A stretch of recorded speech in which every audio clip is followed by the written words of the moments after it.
ಇಂದೇ ಡೌನ್ಲೋಡ್ ಮಾಡಿ ಮತ್ತು ನಿಮ್ಮ ನೆಚ್ಚಿನ ಶೋಗಳನ್ನು ಆನಂದಿಸಿ.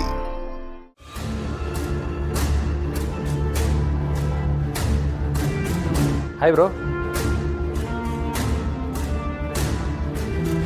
ಹಲೋ ಬ್ರೋ, ನಿಮ್ಮನ್ನೇ ಮಾತಾಡಿಸ್ತಿರೋದು. ನನ್ನನ್ನು ಯಾಕೆ ಕರೀತಿದ್ದೀರಾ? ನೀವು ಈ ಮನೆ ಅಳಿಯ ಅಲ್ವಾ ಬ್ರೋ?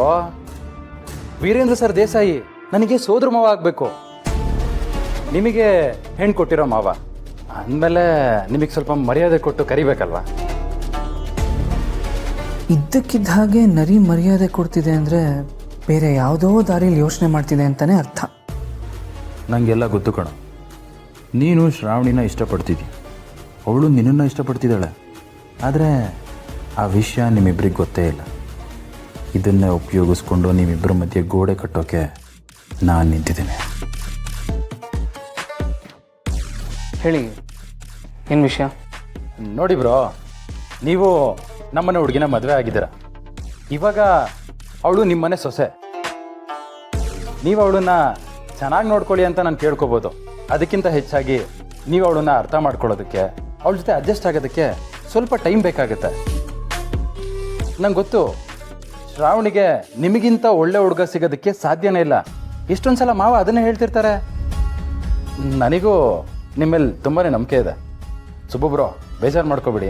ಹಳೇದೇನೋ ಆಗಿದ್ದಾಗೋಯ್ತು. ಈ ಕೋಪ ಮನಸ್ತಾಪ ಅದಕ್ಕೆಲ್ಲ ಬೇಜಾರು ಮಾಡ್ಕೊಬಿಡಿ. ಇನ್ನು ಮುಂದೆ ಒಂದಾಗಿರೋಣ. ಎರಡೂ ಮನೆಗಳು ಸಂತೋಷವಾಗಿರಬೇಕು ಅಂದರೆ ನೀವಿಬ್ಬರು ನೆಮ್ಮದಿಯಾಗಿರಬೇಕು. ಹಾವು ವಿಷ ಕಾರೋಕ್ಕೂ ಮುಂಚೆ ಹೂವಿನ ಹಾಗೆ ನಾಟಕ ಆಡ್ತಿದೆ. ಇರಲಿ, ಹತ್ತಿರ ಆಗಬೇಕು ಅಂತ ಅವನೇ ಹೇಳ್ತಿದ್ದಾನೆ. ಶತ್ರುಗಳು ದೂರ ಇರೋದಕ್ಕಿಂತ ಹತ್ತಿರ ಇದ್ರೇ ಒಳ್ಳೆಯದು. ಆಗಲೇ ಅವ್ರ ಹೆಚ್ಚೇ ಗೊತ್ತಾಗೋದು. ಬ್ರೋ, ಏನು ಯೋಚನೆ ಮಾಡ್ತಿದ್ದೀರಾ?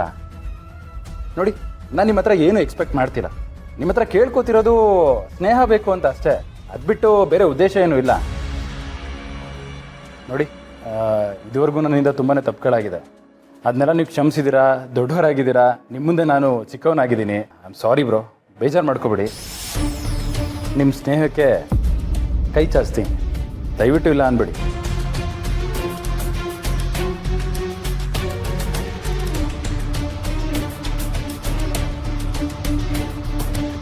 ಅಂತೂ ಕುರಿ ಹಳ್ಳಕ್ಕೆ ಬಿತ್ತು. ನನಗೋಸ್ಕರ ಅಂತ ಹಳ್ಳ ತೋಡಿದ್ಯಾ? ಆದರೆ ಆ ಹಳ್ಳದಲ್ಲಿ ನೀನೇ ಬೀಳ್ತೀಯ. ನಾನು ಕೈ ಹಿಡ್ದಿರೋದು ನಾನು ಬೀಳೋಕ್ಕಲ್ಲ, ನಿನ್ನ ಬೀಳ್ಸೋಕ್ಕೆ. ಯಾಕಂದರೆ ಇವನಿಗೆ ಮೊದಲಿನ ಸುಬ್ಬು ಅಲ್ಲ.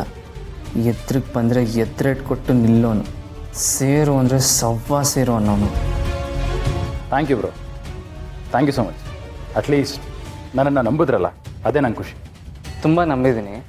ನಾನೀಗ ಯಜಮಾನರನ್ನು ಮಾತಾಡ್ಸ್ಕೊಂಬರ್ತೀನಿ, ಆಮೇಲೆ ಸಿಗೋಣ.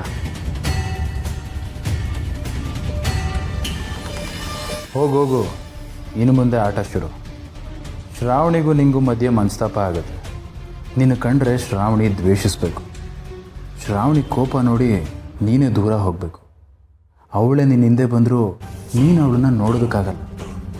ನೀನು ಅವಳ ಹಿಂದೆ ಅಲ್ದಾಡಿದ್ರೂ ಅವಳು ನಿನ್ನನ್ನು ಕತ್ತೆತ್ತು ನೋಡಲ್ಲ. ಹಾಗೆ ಮಾಡ್ತೀನಿ.